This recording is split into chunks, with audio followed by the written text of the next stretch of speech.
Today we're going to meditate from Psalm 101. It's a psalm of David. David made some deliberate choices in his life, and these deliberate choices was first for his personal life, second his home life, and also for the community.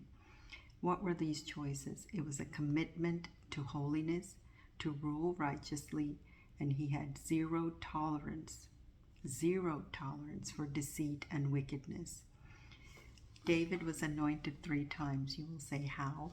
When he was young, he was anointed by Samuel, and he had not become king. And then after the death of Saul, he was anointed to become king over the tribe of Judah.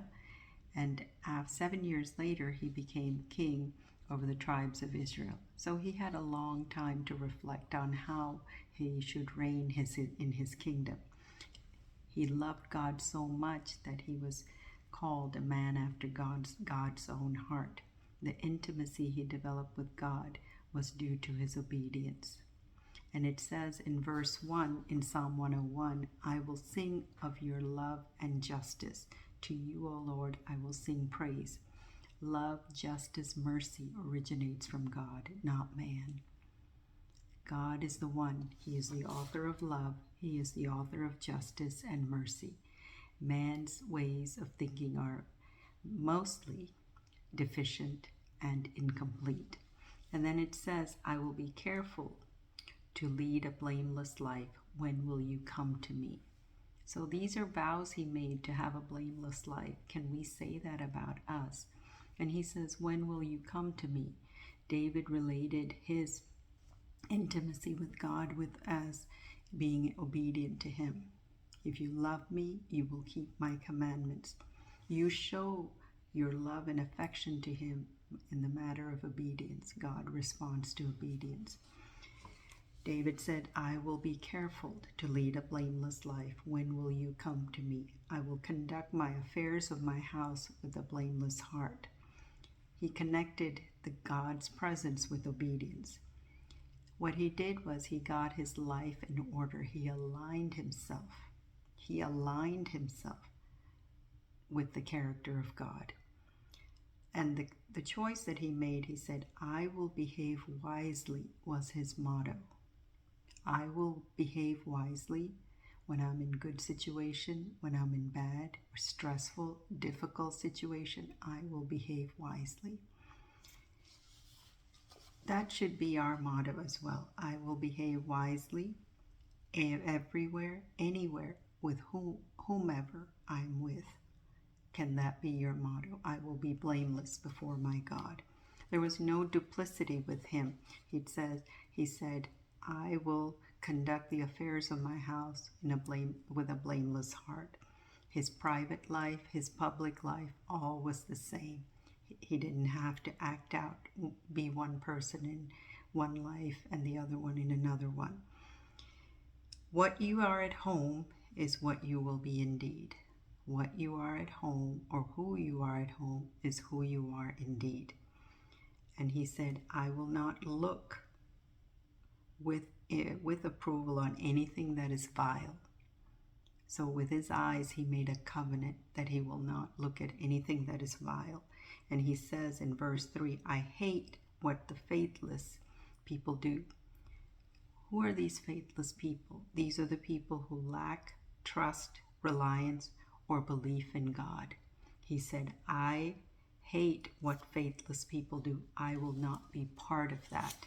He made a vow. He's making some vows and decisions, and he says that. And he said, I will not look with my eyes to anything vile. That's the lust of the eyes. He said, I have made a covenant with my eyes and its moral integrity, whether it's private or in public. So what do you and I have to do? We have to raise the bar so high for ourselves that within our circle of influence. And so that can cause a ripple effect. So people change because we have raised the bar high. We don't go along with the flow. Stay away from people who derail your high standards. That's the key thing. Stay away from people who will derail your high standards. Verse 4, it says, the perverse heart shall be far from me. I will do nothing with anything that is of evil. What is a perverse heart? It's a twisted mind, and that will hate plain truth and a straight path. We see that nowadays. What is truth is now a lie, and a lie becomes truth. That is a perverse heart. It's a twisted mind that will hate plain truth and a straight path, have nothing to do with them. A warped mind cannot be reasoned with. It leads to mindless arguments and controversies, and you lose your peace over it. Stay away from such people. And in verse 5 it says, whoever slanders their neighbor in secret, I will put in silence. Whoever has a haughty eyes and a proud heart, I will not tolerate. Slander. That is a word that we hear more often these days. There are three people that are affected when slander is being done. And there are three deadly wounds. The man whom he's slandering about, communicating the slander to another, and the slanderer himself. What is slander? It is making false statement to ruin someone's reputation.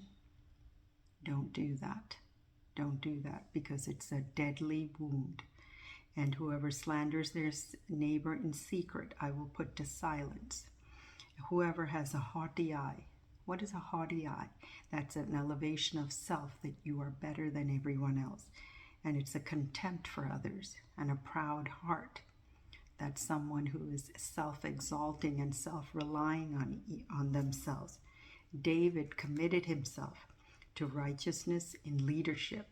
And he says he will remove evil from his house and his kingdom. Verse 6 says, my eyes will be on the faithful of the land, and they will dwell with me, and the one whose walk is blameless will minister to me.